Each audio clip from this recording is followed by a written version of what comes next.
नमस्कार। आज हामी चर्चा गर्छौँ शिक्षा क्षेत्रमा बढी प्रयोग हुने सुपरिवेक्षण, निरीक्षण र मेन्टरिङको बारेमा आज हामी चर्चा गर्छौँ। यी तीनवटै महत्त्वपूर्ण प्रक्रिया हुन् जसले तपाईँको विद्यालयको गुणस्तर सुधार गर्ने कुरामा, विद्यार्थीको सिकाइ प्रवृत्ति वृद्धि गर्ने कुरामा, त्यसै गरेर तपाईँको चाहिँ शिक्षकको पेशागत विकास गर्ने कुरामा मद्दत गर्दछ। आउनुहोस् चर्चा गरौँ। निरीक्षण भनेको के हो त? विद्यालय वा शैक्षिक संस्थाहरूको कार्य सम्पादनको मूल्याङ्कन गर्ने, नियम पालना गरे नगरेको, प्रशासनिक अवस्था आदिको जाँचबुझ गरेर मूल्याङ्कन गर्ने यो प्रक्रिया हो।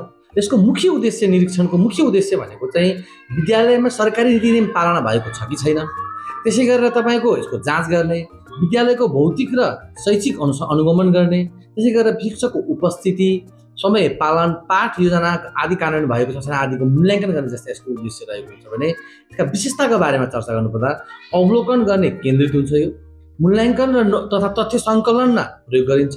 औपचारिक र नियन्त्रणमुखी हुन्छ। यो माथिल्लो निकायबाट, शिक्षा इकाइबाट, नगर शिक्षाबाट चाहिँ तपाईँको निरीक्षण गरिन्छ। यो त्रुटि पत्ता लगाएर रिपोर्ट तयार गर्ने गरिन्छ भने यसको मुख्य भूमिकामा चाहिँ अवलोकनकर्ता रहन्छ र सहभागीहरू सामान्यतया निष्क्रिय हुन्छन्। त्यसै गरेर सुपरिवेक्षणको कुरा गर्नु पर्दाखेरि अधीनस्थ शिक्षक कर्मचारीहरूको कामको तपाईँको निगरानी गर्दै निर्देशन, सुधार र मूल्याङ्कनको लागि शिक्षक र विद्यालयलाई सुधार तथा मार्गदर्शन गर्ने एउटा औपचारिक प्रक्रिया हो सुपरिवेक्षण। यसको मुख्य उद्देश्य भनेको शिक्षण सिकाइ प्रक्रिया सुधार गर्ने हो। त्यसमा कक्षा कक्षामा प्रयोग हुने शिक्षण विधिका कुरा गरौँ, शैक्षिक सामग्रीका कुरा गरौँ, विद्यार्थी मूल्याङ्कनका कुराहरू गरौँ। यी यस्ता पक्षहरूमा सुधार र सहयोग प्रदान गर्ने यसको मुख्य उद्देश्य रहन्छ भने यसका विशेषताको बारेमा चर्चा गर्नु पर्दाखेरि यसमा चाहिँ निर्देशन र मूल्याङ्कन दुवै हुन्छ।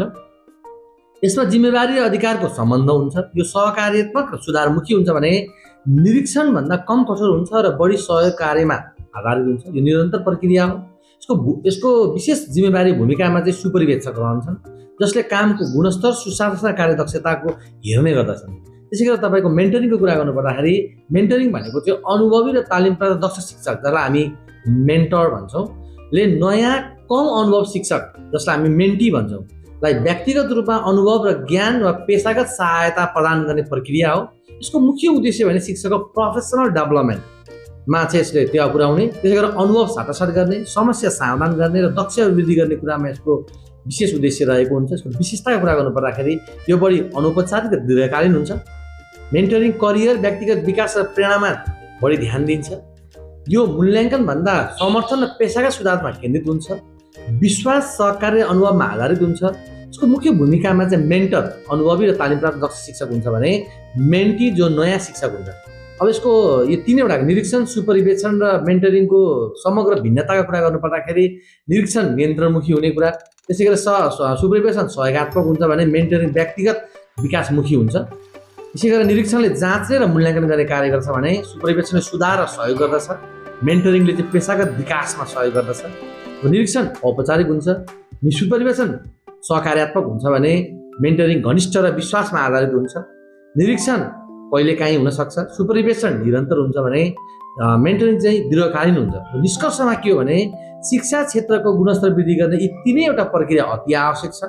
निरीक्षणले तपाईँको सुशासन र उत्तरदायित्वको सुनिश्चित गर्दछ भने सुपरिवेक्षणले शिक्षण सुधारमा गर्दछ। मेन्टरिङले शिक्षकको पेशागत विकास, दक्षता र क्षमता अभिवृद्धि गर्दछ। त्यसैले यी तीनैवटा सन्तुलित रूपमा हामीले प्रयोग गर्न सक्यौँ भने विद्यालय र शिक्षा प्रणाली अझ प्रभावकारी हुन्छ। हस्त, धन्यवाद।